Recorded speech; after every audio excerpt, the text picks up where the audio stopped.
এই মসজিদের ভেতরে বসে বলছি 100 ভাগ চেষ্টা চালাবো এই 79 জন মিলে ওনাদেরকে তীরের মতো সোজা করে রাখি। যদি এদিক ওদিক করে আমরা চেপে ধরবো ইনশাল্লাহ, সে সংসদে হোক আর সংসদের বাইরে হোক।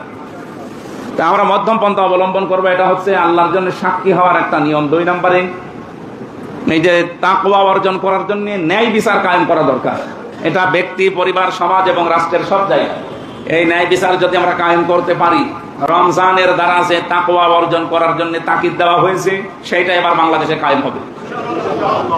আমাদের কাছে দল বেদল, ধর্ম অধর্ম না, মানুষ হলেই তার প্রতি আমার নিজের দল যা করেছে, অন্যের দল যা করেছে, আমি ওইটা হিসাব করে দেখবো এটা বৈধ কিনা। চাঁদাবাজি আমার দলের লোক করলে অসুবিধা নেই, অন্য দলের লোক করলেই ধরা লাগবে না, এটা ন্যায় বিচার না। আমি এমপি শুধুমাত্র 1,83,000 ভোট পেয়েছি এদেরই না, আমার 4.5 লাখ ভোট সবার জন্য আমি এমপি। আমি সবাইকে আমার নিজের আপন ভাইয়ের মতো মনে করি, আপন বোনের মতো মনে করি। ইনশাল্লাহ আগামীর 5টা বছর যেন সঠিকভাবে এখলাসের সাথে সুন্দর নিয়মে, কিছু কিছু নিয়ম তো জানতাম না, সবগুলো এখন শিখতেছি। সংবিধান এবং কার্যপ্রণালী মন্ত্রণালয়ের কি কি কাজ সব আমাদেরকে ট্রেনিংয়ে জানিয়েছে, বই দিয়েছে। এগুলো পড়ার মাধ্যমে, যেহেতু এখন সরকারি দলের নেই, বিরোধীতে আছি, সরকারি এবং বিরোধী দলের এমপির জন্য বরাদ্দ সমান সমান, কিন্তু লাইন ঘাট করে কিছু কিছু জিনিস একটু বেশি করা যায়। আমি চেষ্টা চালাবো আমার এই ফেস ভ্যালুটা কাজে লাগিয়ে আপনাদের জন্য কিছু করা, কারণ আমার তো আর লাগবে না, আমার যা আছে আছে চলে যাবে। আমার এই ফেসটা যেহেতু আল্লাহ একটা আলাদা ভাবে বানিয়েছে, আলাদা না, এটা দেখলেই অনেকেই আছে না, ঠিক আছে।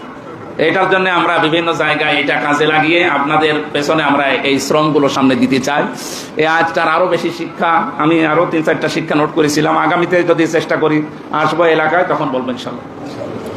আর তাফসির মাহফিল, ওয়াজ মাহফিল মনে হয় এরকম ঢালাভাবে আর করা যাবে না, কারণ যত কাজ দেখলাম একটা এমপির মাথার উপরে যে কত কাজ, এখন আমার মাঝে মাঝে মনে হচ্ছে এই ট্রেনিং 2 দিন নিয়ে যে মমতাজ করতো কি করে। আমার মনে হয় মমতাজ এসব কিছু জানেও না, ও খালি গান বলা ছাড়া কোনো কাজ।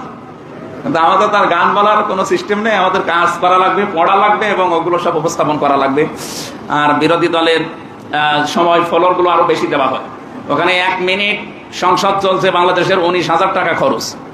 তো সেই টাকাগুলো তো সব আপনাদের, এই টাকার মূল্যায়ন করা দরকার এবং এই টাকার যেন হক আদায় করতে পারি। আমি আমার আসন নিয়ে, আমার কুষ্টিয়া জেলা নিয়ে, দেশের এবং আন্তর্জাতিক বিষয় যেগুলো আসবে সব নোট করে আপনাদের পরামর্শ নেব। এই এলাকায় যারা আছে আমার এই আসনের ভেতরে, এই জেলার ভেতরে, যেহেতু আমরা 3 জনই এই জেলায় জামাত ইসলামের এমপি, আর একজন আছে আমাদের রেজা বাচ্চু ভাই, উনি বিএনপি থেকে, ওনার সাথে পরামর্শ করি আমরা কুষ্টিয়াকে সাজাতে চাই, দুর্নীতি মুক্ত করা হবে সব জায়গায়। আজকে সদর হাসপাতালে যেয়ে মাথা খারাপ হয়ে গেছে, এর আগেও আমি দেখেছি কিন্তু মুখ খুলতে পারতাম না। আজকে যে রন্ধ্রে রন্ধ্রে সব অনিয়ম, এগুলো আমরা মিটাতে চাই আগামী থেকে। আপনারা সাথে থাকবেন না?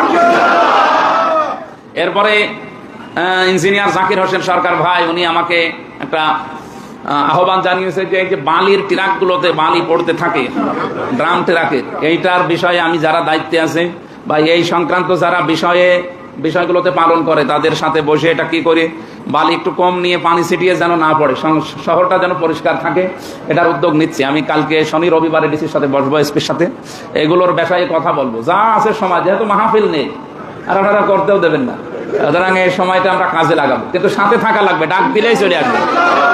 যখনই ডাক দেবো দলমত দেখবেন না, আমি সবার এমপি হয়ে থাকতে চাই ইনশাআল্লাহ। এরপরে আরো উদ্যোগ আছে, ওগুলো দেখছি। কিছু মানুষ এরপরেও দেখছি এত কড়া ঘোষণা দেওয়ার পরেও, এই ত্রিমোহনী থেকে শুনলাম যে মাইকিং করে চাঁদা বন্ধ হয়েছে। এরপরে মজমপুর থেকে, বড় বাজার থেকে আরো কিছু জায়গা দেখতে পাচ্ছি এরা এখনো অন্য কায়দায় নিতে আছে। সে যে কায়দায় নেন না কেন, ঘুষ যদি হয় ঘুষই, সে যে মাধ্যমেই হোক, আমরা কোনো অন্যায় যেহেতু করবো না, আমরা করতেও দেবো না। সে যত বড় মহারথী হোক আমি দেখবো ইনশাল্লাহ। আপনাদের সবাইকে ভালো ভালো কাজে সাহায্য করা, অন্যায় কাজে আপনারা সাপোর্ট দেবেন না, সাথেও থাকবেন না। তাআওয়ানু আলাল বিররি ওয়াত তাকওয়া ওয়া লা তাআওয়ানু আলাল ইসমি ওয়াল উদওয়ান। ভালো কাজে একে অন্যকে সাহায্য করো।